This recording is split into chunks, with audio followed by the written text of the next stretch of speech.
don't know if you remember these things in Thailand. Do you remember either of these things? What? Have you seen these? Oh, yeah. Wait, Yeah. hold them a little closer. So there's this one, little metal jar, and then this Okay. one, little plastic thing. So they're I guess not. this one is like they call them inhalers. They just smell them. This is like a I don't know. They're menthol, camphor, eucalyptus, etc. And this one is just Hmm. has a little bag of herbs in it. They're traditional Thai things. So if you're like, I don't know, feeling tired and just want to wake up or want to cover the smells of the city, people just carry them in their pockets. Yeah, it makes sense. I like it. Yep. I'd like the eucalyptus one. That'd be It's good. nice, yeah. You'll see like Thai, basically it's Thai dads. You'll see Thai dads walking around like this, just with it like stuck up their nose, walking down the city. It's like middle-aged dads. Yeah, you don't have to smell the city then. Yeah. Although, like, I've been, we've been kind of all over the city, and I don't. It's not that There's a bad, no. couple. It's not terrible. I smelled worse. Yeah.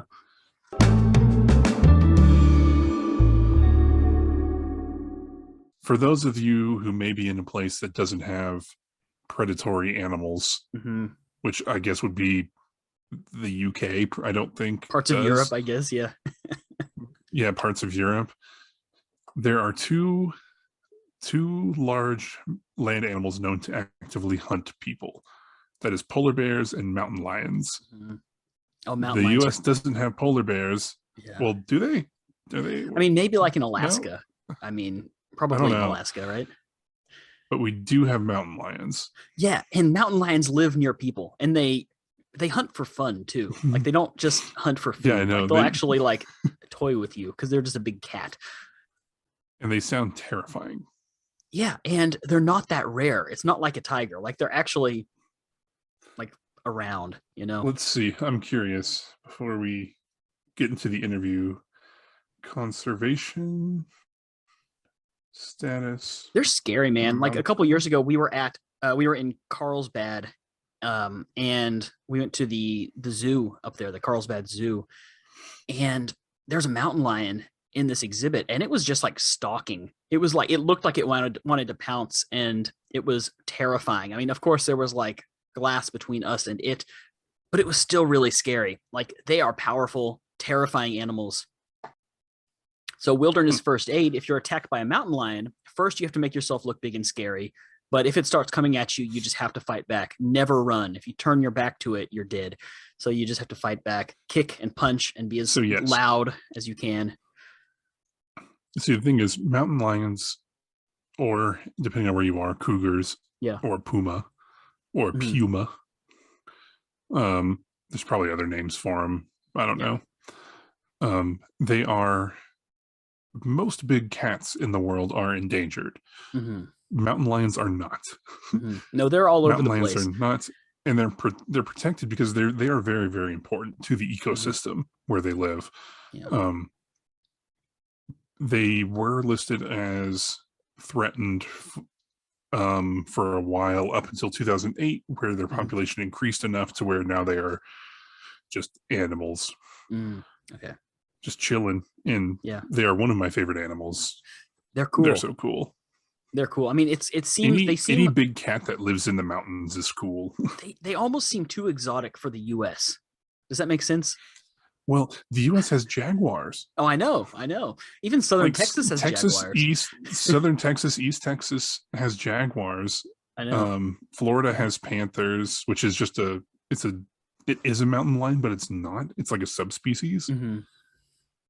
I mean, we've said it. I think we've said it a lot of times on the show, but sometimes I think that tourists from abroad don't realize how wild the U.S. actually is.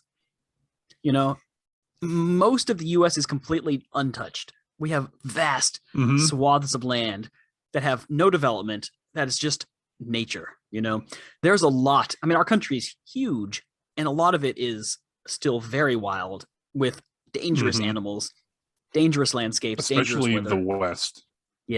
Yes, definitely. The West, and the West is where all the, sort of where the animals that people think of, the bison and things like that are. But I mean, Yeah, the US is crazy. Yeah. We have oh yeah, and now Florida, now like anacondas might as well be like native to Florida. They're invasive, but they're there now.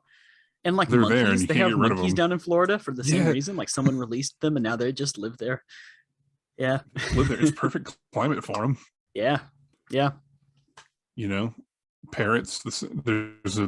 There's a whole like flock of rare parrots that live in New York, Mm, New York City, because someone just released parrots and then they yeah. just live there now. It's crazy.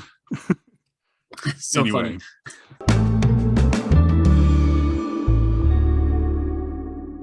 but Sure. no, I got food poisoning the last time I was in Thailand. I remember that. You were on We the went to island, weren't you? We were on Koh Samet, Yeah. and I was fine. We were there for I think 3 days, Hmm. 2 days. I don't remember. I was fine, and then one day, I, but it was like weird food poisoning because like I would the normal food poisoning stuff, but then it was just like horrible, just like pain. Mm, I don't know what it yeah. was. It was weird. Yeah. However, so that happened. We had to then take a speedboat from the island to the mainland, which that's bumpy. Right. And then it was either going to be a 5-hour bus ride or like a 1.5-hour taxi ride. Yeah. And so I paid like a lot of money For a taxi directly back to Bangkok. Yeah. Directly back to Bangkok.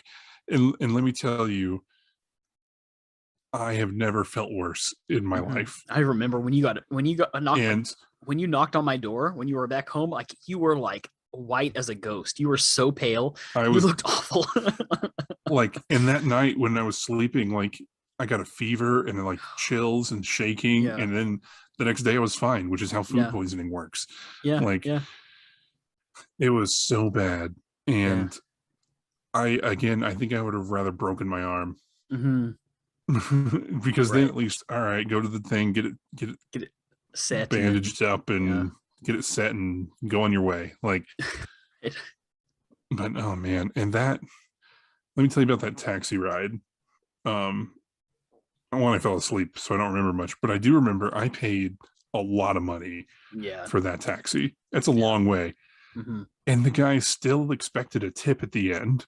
Really? That's And odd I for was Thailand, like, though. I've never tipped a taxi. I was like, no. I've never tipped a taxi here. I always give them exact change, and I expect my change back. Because he dropped us off at a SkyTrain station. Uh-huh. And I was like, this is good. We're fine. Yeah. And he like turns around, he goes, like holds his hand out, and I'm just like, I shook his hand and left. Yeah. That's like, really weird. no. Like tipping is not a thing in Thailand. I guess he was just expecting the tourists to do it anyway. But I don't know. I paid him and him alone a lot of money. Yeah. Like, you're fine. Right. But anyway.